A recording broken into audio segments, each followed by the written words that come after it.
Ya, siap. Oke, Dr. Rasman sebagai praktisi hukum seperti apa ketika menganalisa nih kasus yang sedang diperbincangkan nih, korupsi 271 triliun melibatkan suami dari Sandra Dewi. Abang sendiri melihatnya seperti apa mungkin kasus ini? Ya, jadi setelah saya ikuti berita-berita yang sedang beredar sekarang ini, memang itu adalah berita yang menarik sekali karena ternyata suaminya Sandra Dewi itu adalah menjadi tersangka ke-16 kalau tidak salah. Jadi artinya sebelumnya sudah banyak tersangka baik itu dari instansi maupun dari swasta maupun dari perorangan. Tentunya ini sungguh luar biasa, begitu sudah lama kejadian ini baru terungkap sekarang, dan apapun itu namanya kita harus mengapresiasi kerja keras dari Kejaksaan Agung oleh mengungkap kasus seperti ini. Oke, Bang, apakah ada potensi Sandra Dewi ikut juga jadi tersangka terjerat dengan perbuatan suaminya, karena kan secara nggak langsung ikut menikmati nih Bang, karena dia sebagai istri.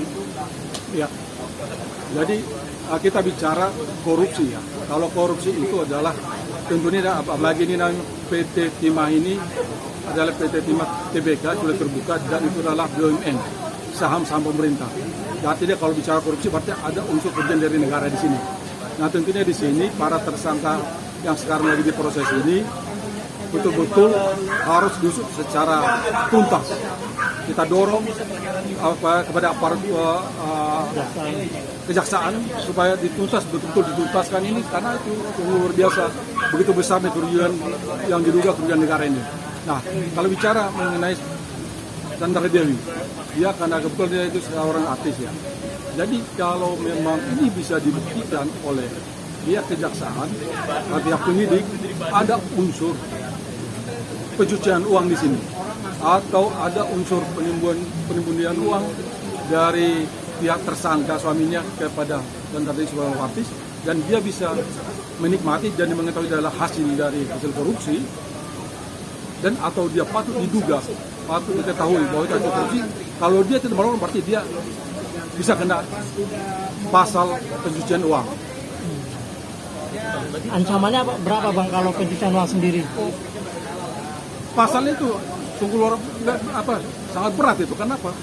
Kalau pencucian itu betul-betul dia ada pencucian itu bisa hukuman 4 tahun, bisa sampai 20 tahun, bahkan bisa sampai 20 tahun. Bisa hukumannya itu sangat berat. Kalau betul-betul dia ikut menikmati dan dia tidak melaporkan bahwa memang hasil yang dinikmati adalah hasil korupsi dari suaminya. Jadi bukan persangkaan itu pasal ringan, ini pasal berat juga itu pencucian uang. Dan juga ini perlu saya sampaikan juga di sini, kalau bicara korupsi tidak harus dibuktikan dulu pidana asalnya atau pidana utamanya, yaitu mengenai korupsinya. Pencucian ini bisa juga berjalan masing-masing. Korupsinya diproses dan termasuk tindak pidana pencucian ini diproses. Bisa bersamaan. Karena pernah itu diajukan sama saya gugatan uji materialnya ke Mahkamah Konstitusi supaya itu harus dibuktikan dulu pidana utamanya atau pidana asalnya baru dikenakan TPPU-nya. Itu ditolak oleh Mahkamah Konstitusi. Jadi artinya bisa bersamaan. Tindak pidana korupsi bisa diproses dan tindak pidana pencucian uang juga bisa diproses secara bersamaan. Bang, kalau melihat nominal yang begitu fantastis tinggi, apakah langsung bisa artinya hartanya atau aset-asetnya yang kemarin hidup mewah itu disita oleh kejaksaan sendiri, Pak? Rumahnya atau mobil mewah, terus ada sempat jet pribadi juga. Jadi begini nih, kalau kita bicara pencucian uang itu ya, memang itu kan ada niat untuk menyembunyikan ya, atau menyamarkan dari hasil korupsi ini.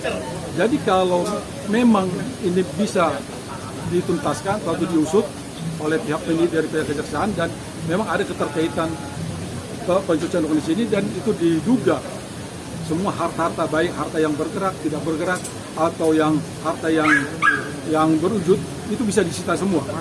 Tentunya itu tuh nanti bisa kalau memang itu bukan hasil dari korupsi nanti akan bisa dibuktikan nanti di dalam persidangan.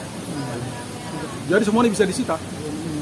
Apalagi kalau itu ada dugaan keterkaitan dengan TPPU-nya.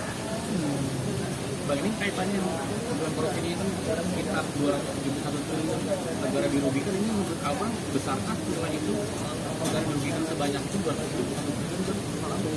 271 triliun ya dugaan dari korupsi ini. Tentunya itu tuh sangat fantastis nilai ini, sangat besar ya. Apalagi dengan kondisi ekonomi Indonesia sekarang ini. Kita ini begitu susah melewati masa Covid ini ya. Banyak orang yang susah, tapi bisa kita bayangkan tuh kalau uang sebesar itu dikucurkan kepada masyarakat, banyak masyarakat yang bisa menikmati ini. Tentunya ini kita dorong, saya dorong ini supaya pihak kejaksaan selalu penyidik di sini supaya semua diusut. Kalau memang ada keterkaitan dengan hasil korupsi dari uang negara ini, itu harus diusut semua dan harus disita semua hartanya. Biar nanti mereka membuktikan nanti dalam proses persidangan nanti. Kalau yang itu bukan hasil korupsi, misalkan itu harta bawaan dari waktu sebelum dia menikah contohnya, tentunya itu nanti bisa nanti akan dibuktikan sama terdakwa ini, tersangka atau terdakwa ini dalam persidangan nanti. Jadi kita dorong kejaksaan supaya betul-betul dituntasin ini. 270 triliun itu sangat besar itu. Saya juga mendengar itu sangat sedih itu. Kok bisa di negara kita ini yang lagi ekonomi seperti ini, kok bisa dinikmati gitu. Dan saya lihat juga karena banyak tersangka di sini, banyak ada swasta di sini juga, ada perusahaan yang terlibat di tentunya ini harus kerja keras lagi dari ini. Kalau perlu dari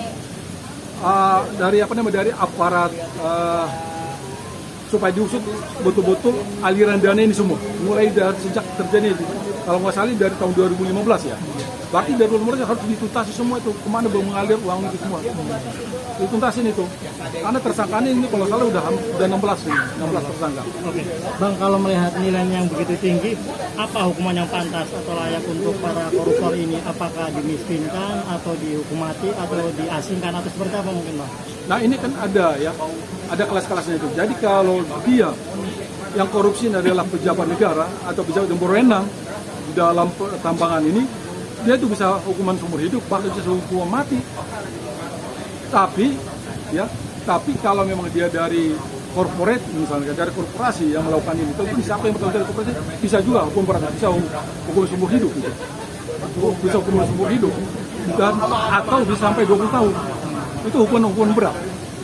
Kalau dimiskinkan, tepat Bang, pantas nggak Bang untuk para koruptor ini? Nah inilah yang selama ini ya, kalau bicara miskin di Indonesia belum ada undang-undang tentang memiskinkan para koruptor ini.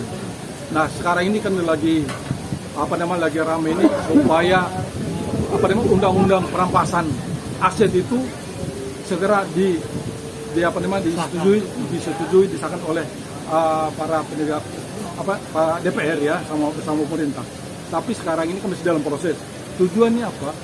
Tujuannya perampasan aset ini adalah sebelum perkara itu dilimpah ke pengadilan dan sebelum mempunyai keputusan itu tetap semua harta itu dirampas untuk negara. Ini tentu ditangani oleh Kejaksaan agar kasus ini bisa kita kawal dan Kejaksaan Agung tidak bermain santun dengan tersangka. Pihak-pihak mana saja Bang yang harus ikut mengawal kasus ini begitu, tidak main santun dalam hal ini. Nah kalau sampai sekarang saya lihat memang dari pihak kejaksaan penyidik yang mengungkap kasus ini kita apresiasi. Dan saya lihat memang mereka sudah sangat profesional mengerjakan ini. Tentunya kalau bicara menguasai, kita semua menguasai. LSM juga perlu menguasai. Dari pemerintah pun perlu menguasai. Instansi terkait perlu menguasai. Apalagi dari kementerian yang terkait ya, perlu menguasai ini. Supaya ini betul-betul dilakukan penanganannya dengan transparan ya. Dan semua mengetahui bagaimana ke depan pengungkapan kasus ini. Jadi jangan ada yang tidak terungkap.